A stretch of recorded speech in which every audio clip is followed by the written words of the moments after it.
Un témoignage rare, les souvenirs d'un soldat qui a débarqué en Normandie. Il s'appelle Bernard Dargols. Bernard Dargols est le seul Français à être engagé sous le drapeau américain. Il débarque sur Omaha, des années qu'il n'avait pas vu son pays. Seule façon pour lui de se battre, s'enrôler dans l'US Army. Ça tombe bien, pour l'armée du débarquement, tout francophone est une mine d'or. Il fut donc le seul Français à avoir participé sous l'uniforme américain au débarquement des forces alliées. Outre le fait d'avoir survécu à la terrible bataille de Normandie, cet homme fait partie des exceptions que l'histoire a comptées. Il s'appelle Bernard Dargols et il débarque avec les Américains sur Omaha pour délivrer son pays. Je pensais que personne ne croirait ce que je dirais.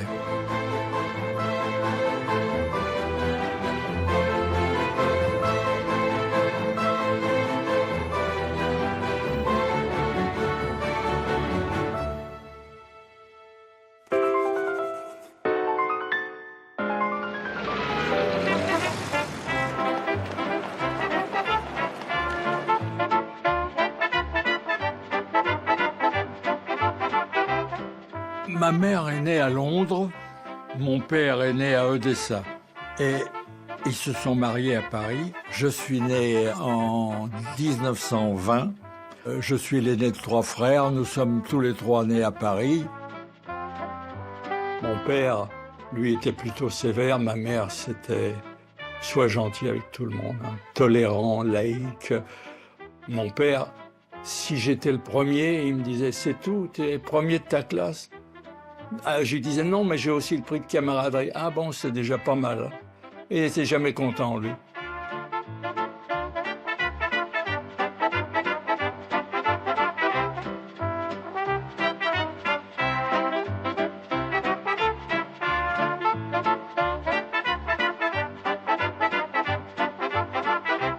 Comme mon père représentait des maisons américaines, des firmes qui fabriquaient des machines à coudre spéciales ou machines à couper qui étaient fabriquées soit à Cincinnati, à New York, à Chicago.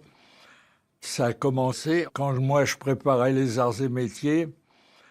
Il m'a dit « Tu vas partir en Amérique. J'ai arrangé pour que tu fasses un stage d'1 an pour apprendre le métier. Comme ça, quand tu prendras la relève, on ne pourra pas dire que tu es devenu le patron parce que tu es le fils du patron. Ou voilà, tu sauras comment il travaille en Amérique. C'est autre chose que notre petit atelier qu'on a rue des Francs-Bourgeois. »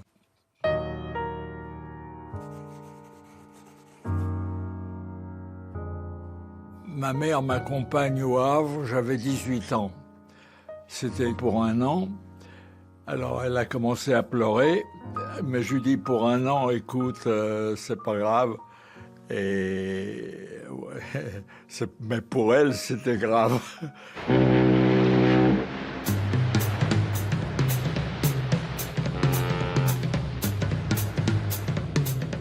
Et moi, j'étais content de partir en Amérique, que je connaissais pas que par les films, que par les Fred Astaire, les chanteurs Frank Sinatra, ou les orchestres comme Glenn Miller ou Benny Goodman, quoi. Au bout d'une dizaine de jours, je suis arrivé à New York. J'ai tout de suite été ébloui quand j'ai vu la hauteur des immeubles et la largeur des rues. On a l'air d'être écrasé quand on vient de Paris par tout ce qui paraît immense.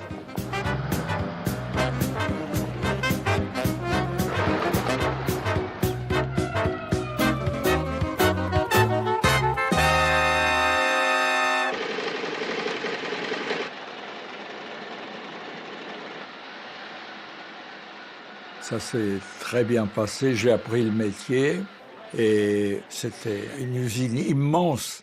Et quand on avait besoin d'une pièce, on levait le doigt et il y avait un type à patin à roulettes qui venait demander ce que vous vouliez, il repartait en patin à roulettes et il revenait avec la pièce. Alors quand je pensais au petit atelier que nous avions les Francs-Bourgeois, ça faisait quand même un peu rigoler. Mais enfin, je suis très bien reçu et mes collègues sont subjugués de voir un type qui vient de Paris. J'étais comme un phénomène. Il me posait un tas de questions. Est-ce que toutes les Françaises sont belles? Ça, c'était automatique.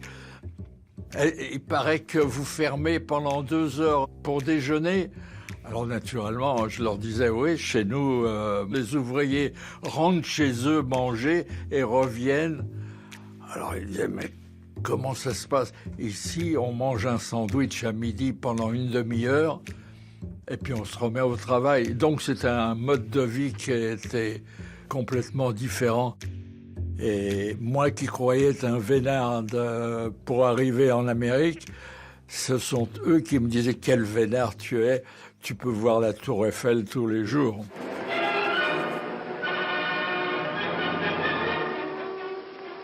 Poland, September 1939. The German foe begins its ruthless march of conquest. 6 hours after Great Britain declared war on Nazi Germany, the Republic of France followed.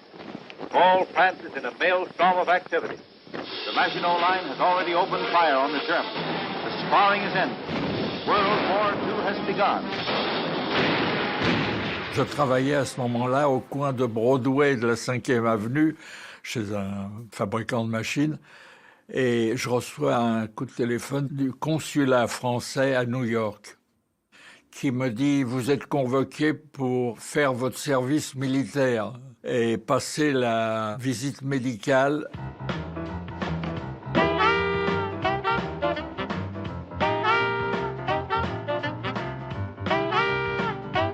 Le docteur m'examine et il me dit « Vous êtes bon pour le service. Ne changez pas de logement, d'adresse, on va vous convoquer. » Et je lui dis « Et quoi, qu'est-ce qui va arriver ? On va vous acheminer sur la France où vous allez servir dans l'armée française. » Alors moi j'étais assez content de rentrer en France, ça faisait plus d'1 an que j'y étais.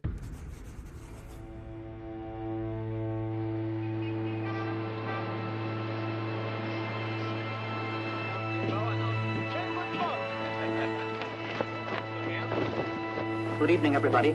Tonight, it seems clearly apparent that the first great phase of the war in the West has been won by Germany. Ça paraissait tellement incroyable qu'en quelques jours, la moitié de la France soit occupée.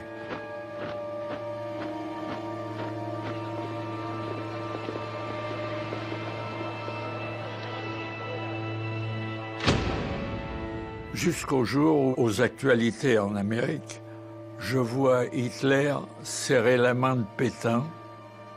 Alors moi, ça me convenait pas du tout. Alors cette collaboration, et c'est à partir de là que j'ai dit, ils pourront m'appeler, jamais je rentrerai en France pour servir l'armée de Pétain.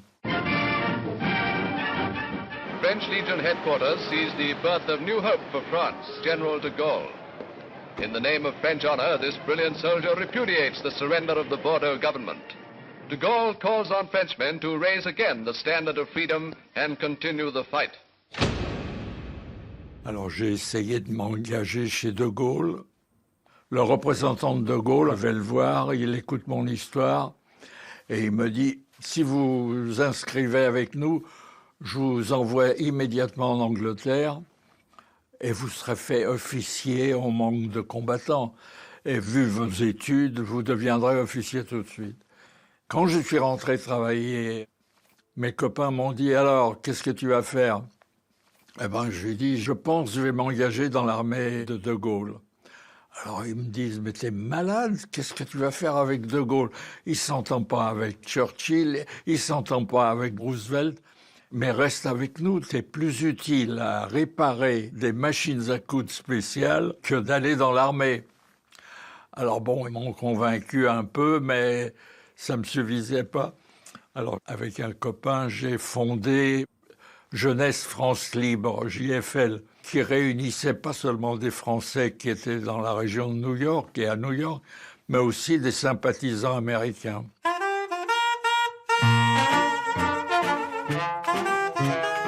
Alors, pour la faire connaître, j'écris au New York Times, le plus grand journal américain à l'époque, sous le nom de Darville, Bernard Darville. Je ne voulais pas mettre mon vrai nom à cause de la famille en France.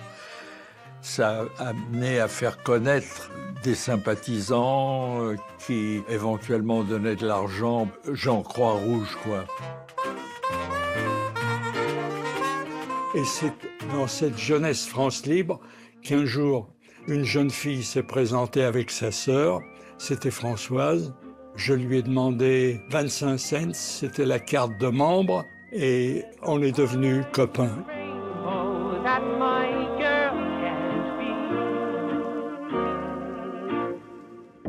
À Paris, au Palais Berlitz, vient de s'ouvrir l'exposition Le Juif et la France.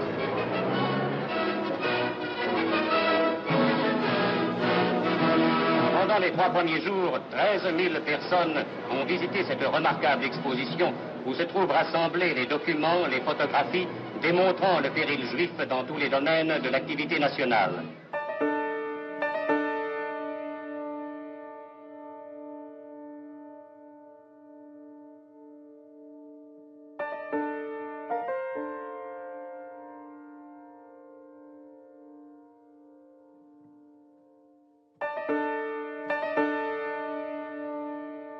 Mon père, il était président de l'amicale des pêcheurs de la Bastille.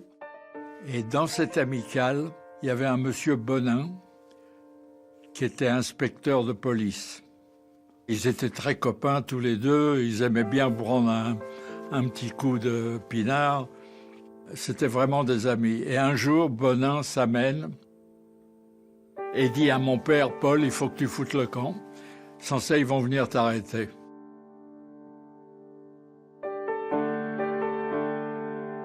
Alors, c'est grâce à lui, parce que mon père, lui, il croyait que moi, je vais leur montrer que... Et Bonin lui a dit, écoute, commence pas avec les Allemands, fous le camp.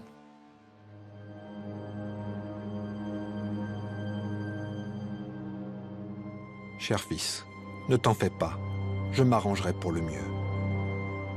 Cette situation devient insupportable pour tout être humain. Ne t'en fais pas. Reste en Amérique, et bientôt on pourra respirer, et le soleil brillera pour tout le monde de nouveau.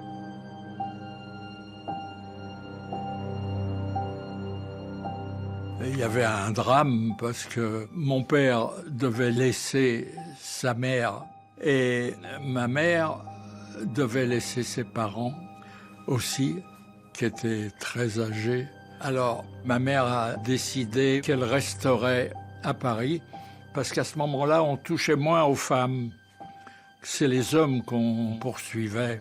Alors elle est restée comme ça.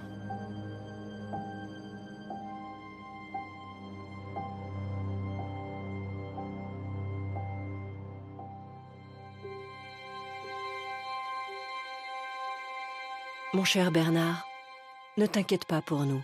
Nous avons le temps d'être sains et saufs. Si nous avons tout au moins réussi à vous mettre en sécurité, je serai toujours heureuse et n'aurai que le regret de n'avoir pu mieux vous rassurer. J'espère que tout ira bien. Sera-t-on un jour réunis? Au revoir, mon chéri.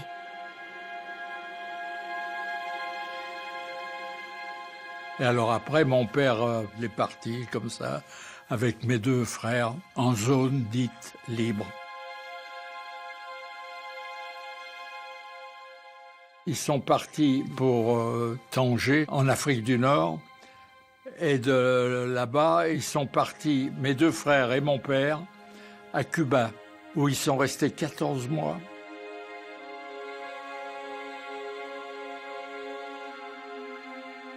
Quand ils ont réussi à avoir le droit de venir en Amérique, mais il fallait déposer une somme en milliers de dollars. Alors, une des maisons à New York que nous représentions a tout de suite donné la garantie, et c'est ainsi que mon père et mes frères ont réussi à rejoindre l'Amérique.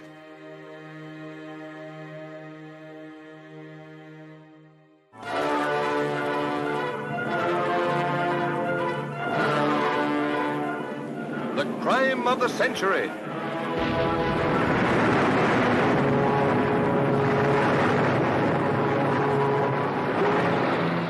Japan shows her cloven hoof in a sneak attack that transforms the USS Arizona into a blazing fire. Undeclared war against a friendly nation in its worst form. Le 7 décembre 1941, les Japonais bombardent Pearl Harbor. Alors j'ai essayé de m'engager dans l'armée américaine. Et on m'a convoqué quelques semaines plus tard. Et on m'a envoyé à Fort Dix.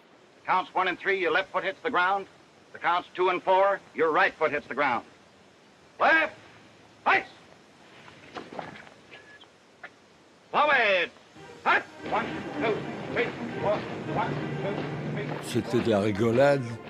Fallait changer les vêtements, savoir faire son lit correctement avec des hospital corners, des coins au carré. Une hygiène impeccable. Ils avaient peur des poux à l'époque. Corvée de patates, KP, ça s'appelait KP, Kitchen Police. Ça, c'était la honte suprême quand on était condamné à KP. Je sais pas pourquoi, parce que au moins on était dans la cuisine et il y avait de quoi bouffer.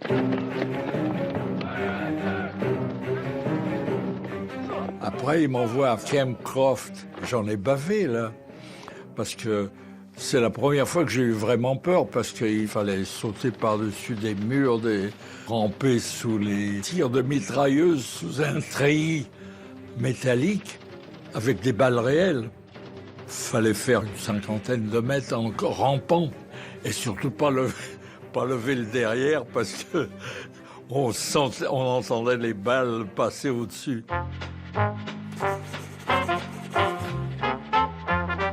À la fin de cet entraînement qui était très difficile, il y a un officier qui vous interroge, il a mon dossier, et il me dit « You're French ?» Vous êtes français? Je dis « Oui, je suis français. » Et tu veux combattre dans l'armée américaine? Alors je dis « Oui, je veux combattre. » Qu'est-ce que tu connais de la France? Et alors c'est là qu'il me sort une carte de France avec les fleuves marqués 1, 2, 3, 4 et les villes principales marquées A, B, C, D, etc. Il me dit B2, je lui dis c'est Lyon sur le Rhône. C3, je lui dis c'est Orléans sur la Loire. Alors il me dit quelle est la capitale de New York? Alors je dis Albany. Alors déjà il est surpris parce que tout le monde pense que c'est New York là. Et alors j'ai vu que dans son regard, où j'étais un ancien prof de géo, où j'étais bon pour le prix Nobel de géographie, quelque chose comme ça. Et puis après, il me dit, écoute, je vais t'envoyer dans un camp, mais je t'avertis, si tu restes français, et si on débarque en France un jour, si tu es fait prisonnier, on ne pourra rien pour toi. Parce que tu ne seras pas américain, tu seras considéré comme un terroriste pour les Allemands, et on n'entendra plus parler de toi. Par contre, il me dit, si tu veux, tu peux devenir américain sans perdre ta nationalité française. Et comme ça, si tu es fait prisonnier, tu seras traité comme n'importe quel autre prisonnier américain. That you will support and defend the Constitution and laws of the United States of America against all enemies, foreign and domestic. That you will bear true faith and allegiance to the same. J'ai été devant cette cour de justice. En 5 minutes, j'ai levé le bras droit. I do, hop, et ça y est, j'étais américain et français.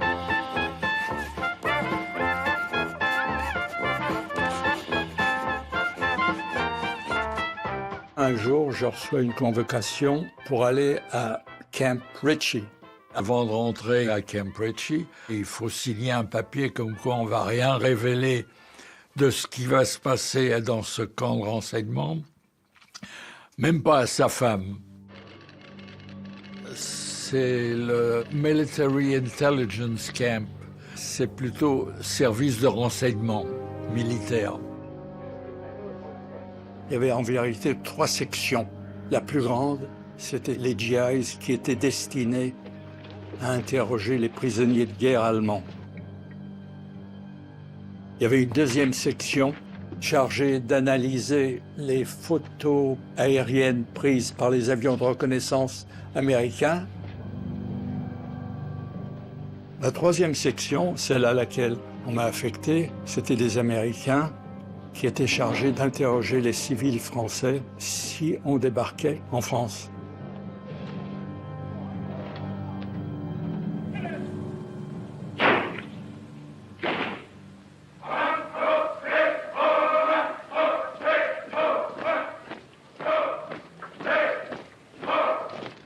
Dans les 3 camps où j'ai été, je ne pouvais pas, dans le cafétéria, manger à la même table où il y avait des Noirs. Si j'arrivais, toutes les places étaient prises, mais il y avait 2 Noirs à une table, je posais mon plateau, les Noirs s'en allaient. Et un Blanc n'aurait même pas voulu ni osé être dans une unité noire. Et on se battait contre le racisme. C'est quand même curieux, quelle contradiction.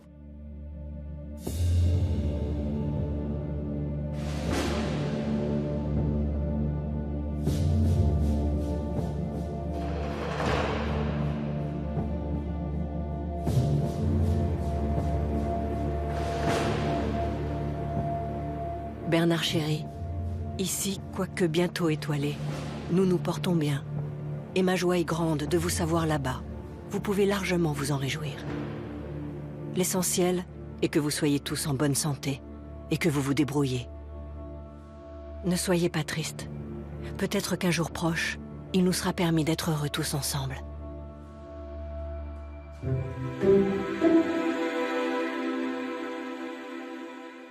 Décembre 1943, je suis appelé pour aller sur le Queen Elizabeth avec mon équipe pour aller vers l'Angleterre. Et avec Françoise, avant de partir, on s'était juré que si nos sentiments ne changeaient pas, et si je revenais en un seul morceau, à ce moment-là, on se marierait.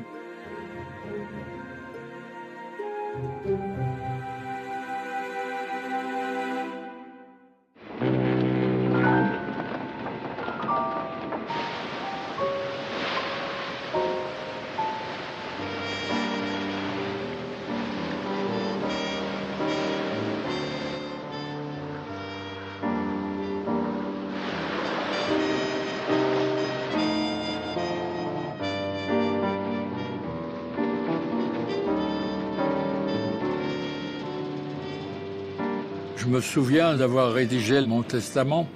Ils prenaient leurs précautions pour, au cas où vous seriez mort, vous puissiez dire à qui vous vouliez léguer tous vos biens. Moi, je n'avais rien.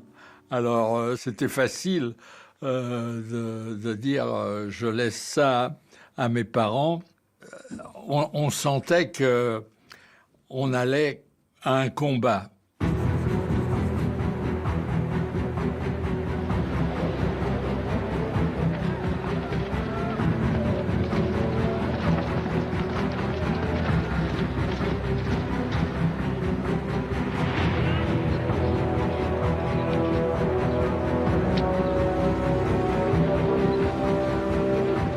Pendant les 6 mois au Pays de Galles, j'ai subi l'entraînement avec mes copains.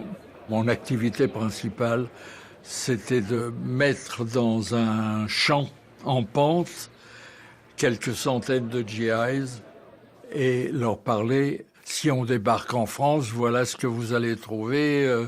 Vous en faites pas, vous serez traités comme des sauveurs et non pas comme des envahisseurs. » A radio service for American fighting men and their allies.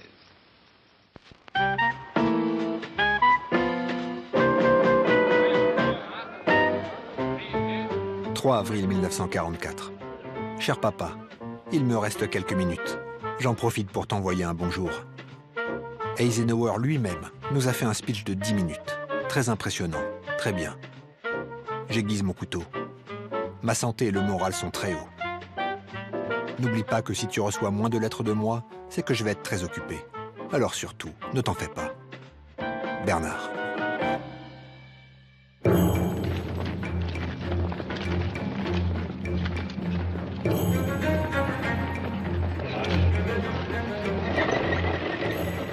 On embarque le 5 juin 1944 à Cardiff. Le bateau sur lequel je suis, c'est un Liberty Ship, un bateau de transport dans lequel il y a nos 2 jeeps, notre remorque et puis un tas de GI. Et on apprend sur le bateau qu'on va débarquer en France. Le nom de code, c'était Easy Red, c'est-à-dire entre Saint-Laurent-sur-Mer et Vierville.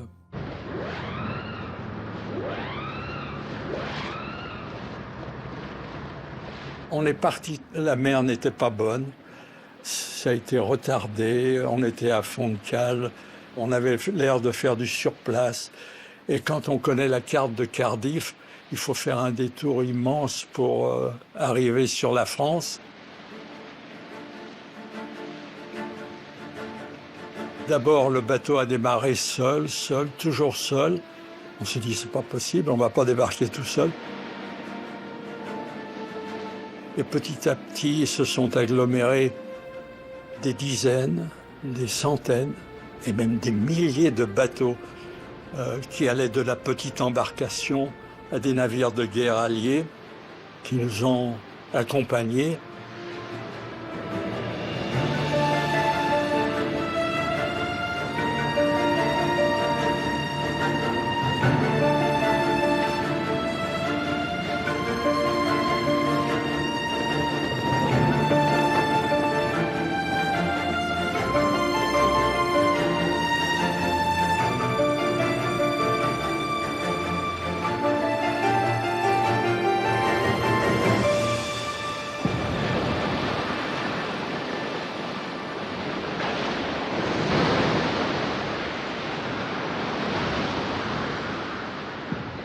La mer est mauvaise. Il y en a certains qui ont mal de mer, et puis il y en a qui ont la frousse, et il y en a d'autres qui en volent.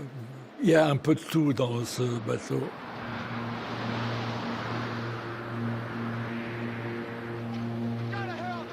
Alors, bien sûr, on est angoissé, mais alors descendre une échelle de corde, ça c'est un truc qu'on ne s'était pas entraîné. Quand on avait tout le barda, descendre un bateau qui remue à droite, à gauche, t'engages, roulis, pour aller dans un tout petit bateau, pour faire les derniers 200 mètres, c'est là où on a une trouille au ventre, parce qu'on sait qu'on va au casse-pipe, quoi.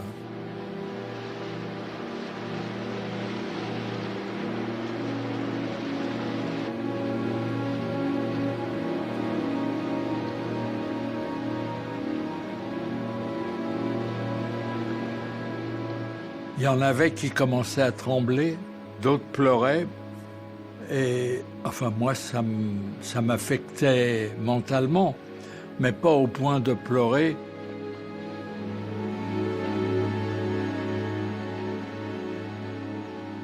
Moi, j'avais une raison pour débarquer dans mon pays, alors que les vrais Américains, eux, ils avaient leurs parents en Amérique, ils avaient laissé tomber leur boulot.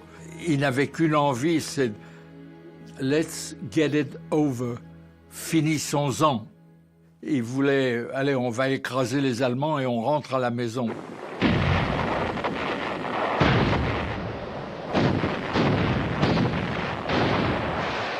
On est arrivé peut-être à quelques centaines de mètres de la plage, au milieu d'un bombardement qui vous prenait les tripes.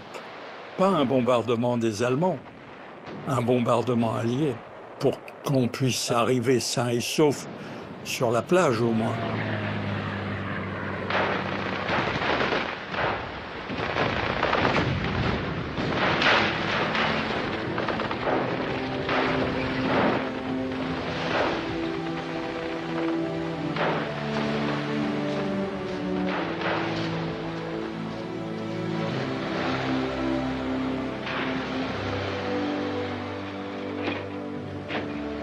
Je suis descendu de ma Jeep, rien que pour toucher le sol d'ailleurs. Et ça m'a remué les tripes, quoi. Je vais revoir ma mère, j'espère. Je vais revoir ma famille, j'espère. Et il y a un mélange d'être content et puis de faire attention quand même de ne pas se faire descendre avant d'arriver au moins à Paris, quoi. Sur la plage, il y a des blessés, encore des morts, que le service médical américain s'empresse de transporter directement en Angleterre.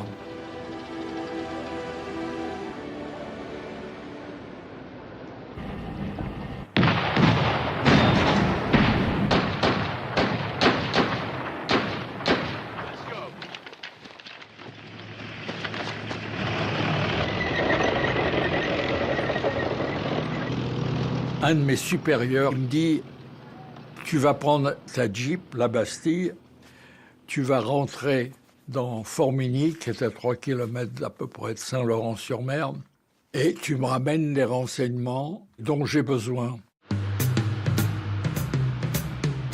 J'arrive à Formigny, les gens regardent la Jeep, ils ne comprenaient pas qu'est-ce que c'est que ce type qui parlait français. Il a une Jeep qui s'appelle la Bastille, il a un uniforme américain, il a des grades d'officier, de sous-officier. Mais au bout de 5 minutes, alors ils m'embrassent, ils vont chercher dans la cave la bouteille de Calva qu'ils avaient gardée pour ce grand jour. Et ils étaient un peu vexés quand on leur disait « Non, je peux pas, je peux... » C'était le 3e Calva qui nous était offert à droite et à gauche. « Non, non, je suis dans l'armée, je peux pas. »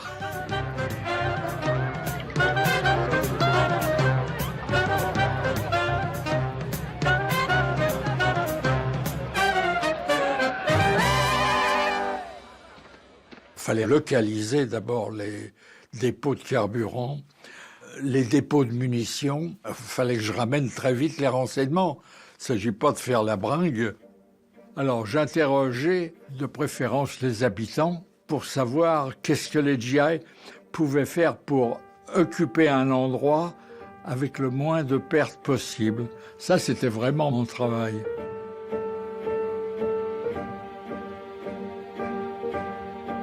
22 juin 1944. Cher papa, avant de t'écrire une plus longue lettre, je veux te dire que tout va bien et que tu ne dois pas t'inquiéter, comme je te l'ai souvent répété. Inutile de te dire que je m'entends bien avec la population. Ils sont tellement surpris quand ils m'entendent parler. C'est tout pour le moment. Un jour, cette radio que tu écoutes t'annoncera la plus belle des informations. La paix. Embrasse Marcel, Simon, je t'embrasse. Bernard.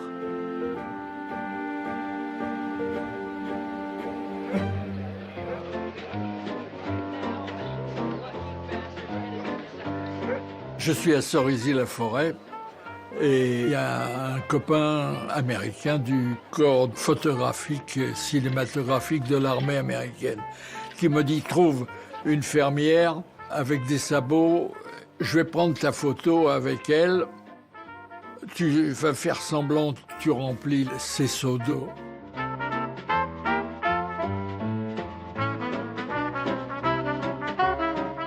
Alors, je dis aux copains, l'armée, surtout ne mets pas mon nom, ne mets pas mon adresse, j'ai de la famille en France encore.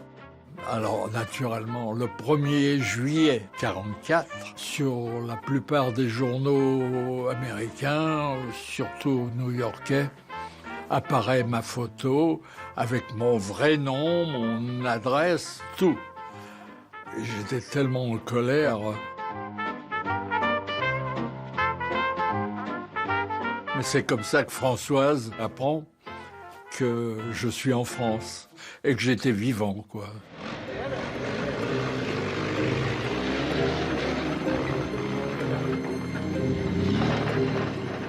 Alors je pensais aller sur Paris. Toute ma division est partie vers Paris. Et moi, je reçois un ordre d'aller en Bretagne, libérée, sauf la poche de Brest. Et j'arrive à l'entrée de Brest qui était occupée par des Allemands. Et ça recommence, il faut que je rentre dans Brest occupé. Et je me balade comme ça, et puis je vois un soupirail avec des grilles. Et je regarde dans le soupirail, et je vois un soldat allemand. Alors, Je ne sais pas si lui a eu plus peur que moi. Et il lève les bras tout de suite, Alors je lui dis dans mon meilleur allemand, « Raus, raus !» Et alors il sort du truc, comme ça, il avait vraiment... Il pensait que sa dernière heure était venue, et je l'ai remis aux policiers militaires.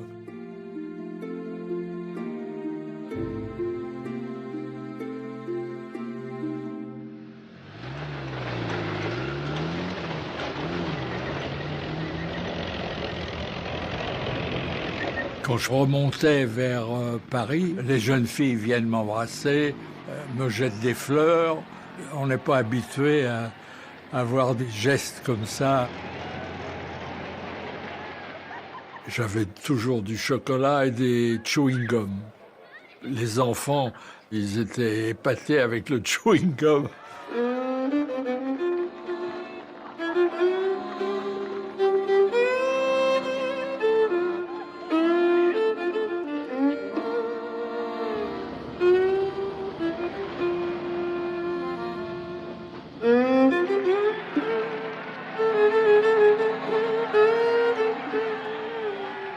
J'étais parti à 18 ans et puis je revenais à 24 ans.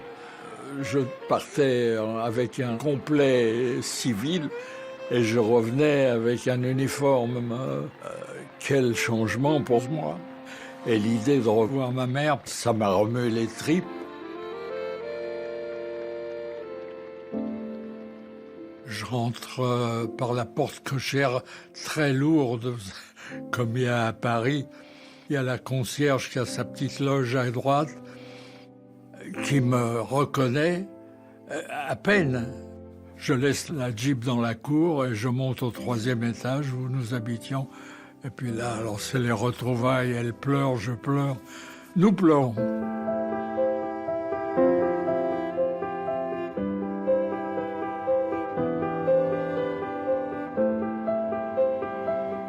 Elle m'avait vu partir adolescent et d'un seul coup je reviens militaire 6 ans plus tard presque.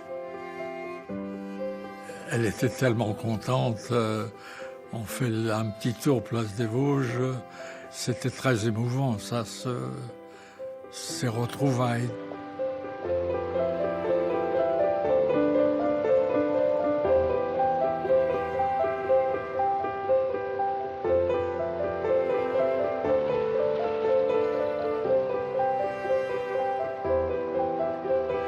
Cher père, c'est la lettre que tu attendais. Maman va bien et est sauve.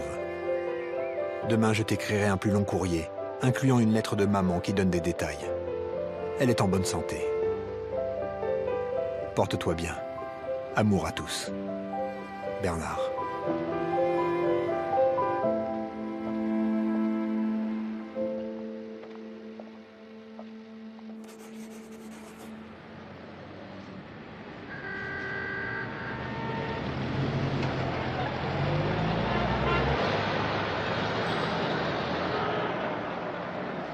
J'avais été muté au CIC, le CIC, qui est le Counter-Intelligence Corps, celui qui s'occupe des terroristes, entre autres.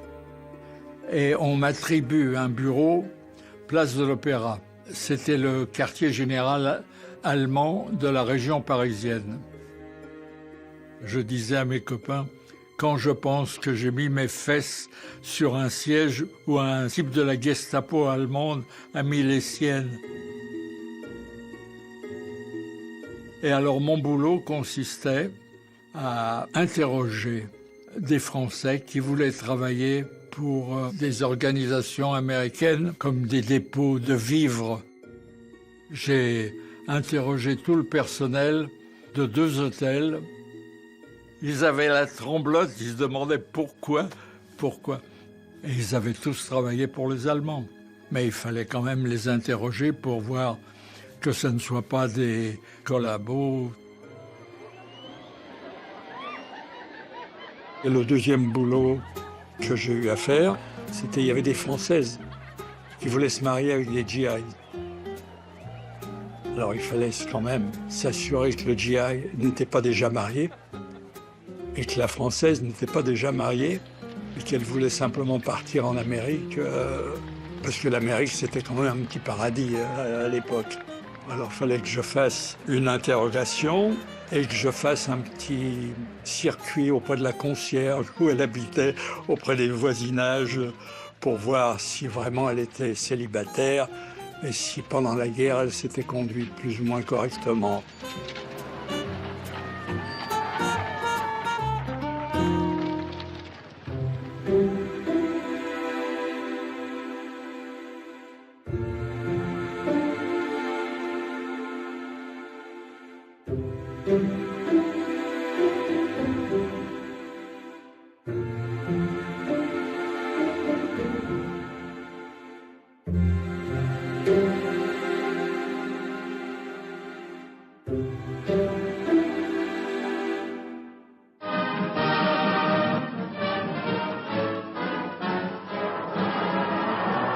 Paris accueille de son mieux ses survivants, prisonniers et déportés. Quelques formalités indispensables, et ils vont retrouver cette vie qu'ils ont quittée depuis des mois ou des années. Rien ne peut racheter ni compenser les souffrances de ces hommes et de ces femmes. Mais nous avons un devoir envers eux, et envers ceux qui ne reviendront jamais, ne rien oublier.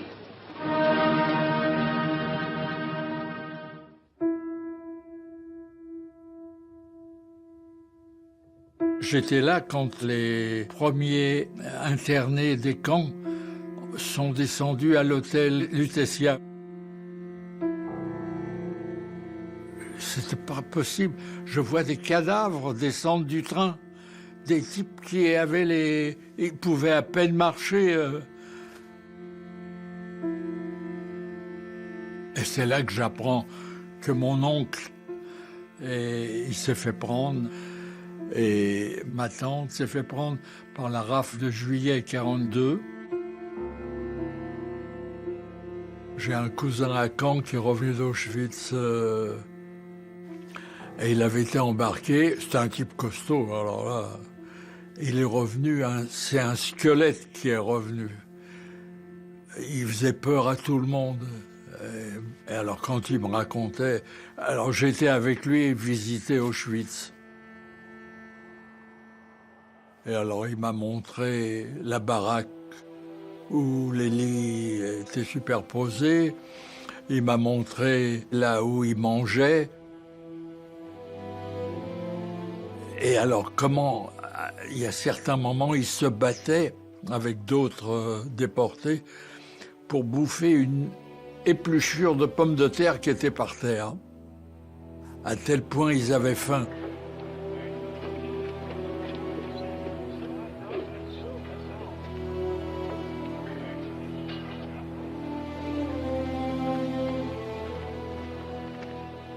Et l'image qui me reste le plus, c'est un bout d'actualité tourné par les Allemands. C'est quand les déportés squelettiques creusent un fossé, comme une tombe, quoi. Ils se mettent devant le fossé et il y a un soldat allemand qui leur tire une balle dans la tête et ils tombent.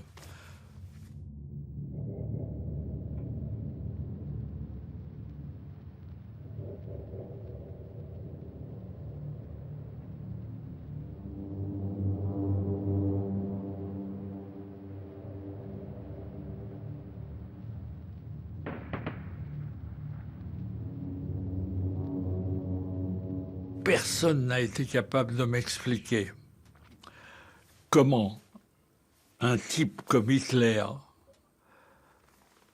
qui vient d'un pays le plus développé d'Europe, le plus instruit probablement d'Europe, avec des écoles, des trucs, comment un pays comme ça a pu être embobiné par un criminel comme ça, raciste, antisémite, fabricant de camps de concentration. Est-ce que des hommes sont capables de faire des choses comme ça, quand même? S'il y avait un bon Dieu, je me demande pourquoi il a laissé faire ça.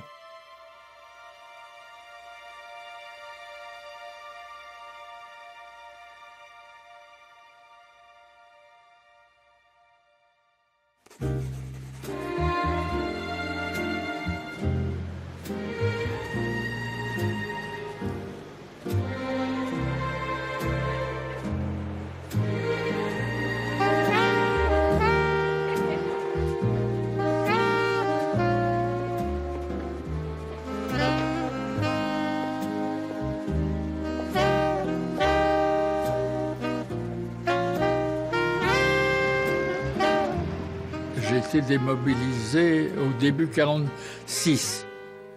Et je me suis marié en mars 1946 avec Françoise. Et on décide de se marier en Amérique. Chez les Juifs, quand on rentre dans une synagogue, il faut avoir un couvre-chef. Et c'était une synagogue très libérale. Il n'y avait pas besoin de porter de chapeau. Il y avait pas... Et ça a duré, je sais pas, un quart d'heure, et puis on était mariés.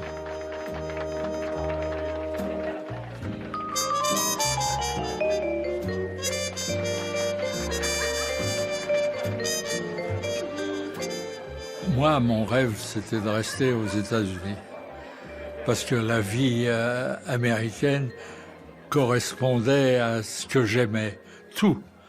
La façon de manger, la musique, la mentalité, tout, vraiment. Mais du côté de Françoise, les parents, c'était des Français nés en France, de longue souche, et ils voulaient qu'on reste en France plutôt. Je sais pas comment ça s'est goupillé, mais on est rentré en France après, et c'est là que nous avons eu notre premier enfant. Mais plutôt que de rester en France, on est revenu en Amérique, parce que si l'enfant est un garçon, il pouvait devenir éventuellement président des États-Unis. Mais il fallait être né aux États-Unis pour ça. Hein. Mais c'était une fille. Le deuxième enfant, on a dit, on va retourner en Amérique. C'était une fille encore. La troisième, on a dit, ah, c'est pas la peine d'aller. Et on est resté, et c'était un garçon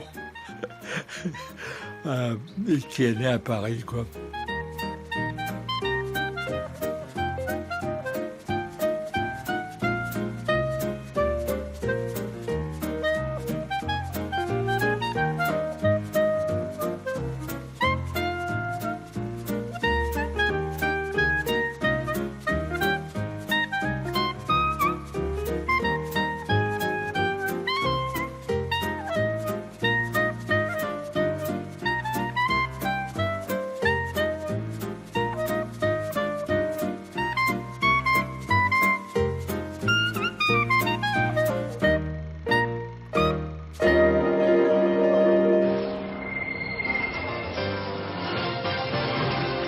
Cette semaine est consacrée à ces vétérans qui se font un devoir de transmettre leurs souvenirs d'une page d'histoire. Parmi eux, une exception, un GI qui a combattu à Omaha Beach, jusque-là rien d'étonnant, mais celui-ci est français et aujourd'hui il ne cesse de raconter son débarquement en France à des élèves qui restent bouche bée. Pendant près d'un demi-siècle, Bernard Dargols n'a pas parlé de la guerre, pas même à sa famille. Mais aujourd'hui, il a rompu le silence et témoigne inlassablement, comme ce jour-là devant 2000 écoliers, au cimetière militaire de Colville-sur-Mer. Quand je me suis engagé dans l'armée américaine, j'ai débarqué à environ 300 mètres d'ici, à Saint-Laurent-sur-Mer. Je ne savais pas du tout ce que voulait dire le mot guerre.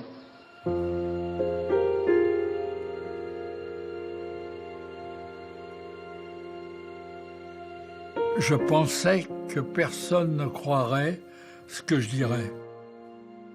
Je n'aurais jamais trouvé les mots susceptibles de faire comprendre que ça soit la peur, la douleur, les pleurs. Je pouvais pas, il n'y avait rien à faire.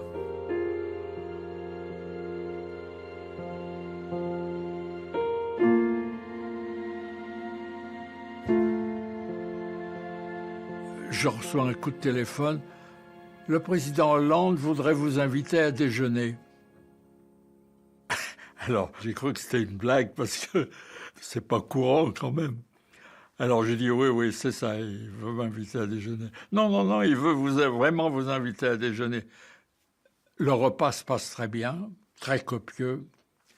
Et à la fin du repas, il dit, est-ce que vous avez... On est une demi-douzaine de GIs. Est-ce que vous voulez me poser quelques questions? Vous avez quelque chose à dire? Personne ne bouge. Alors moi, je lui dis, qu'est-ce qu'on peut faire pour pas que ça recommence?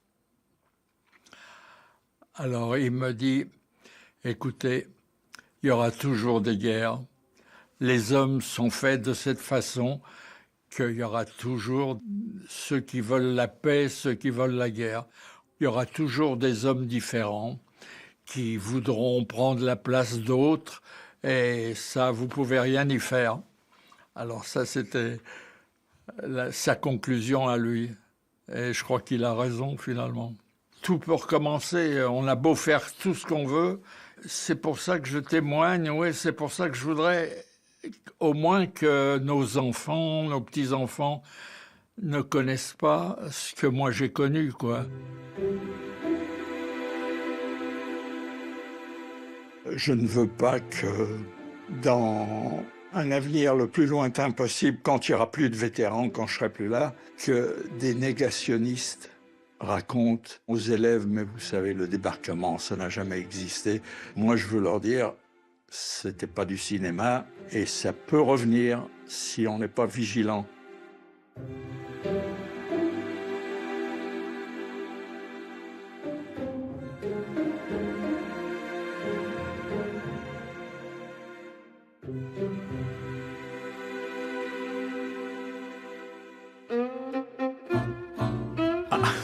Vous voulez que je raconte tout, hein?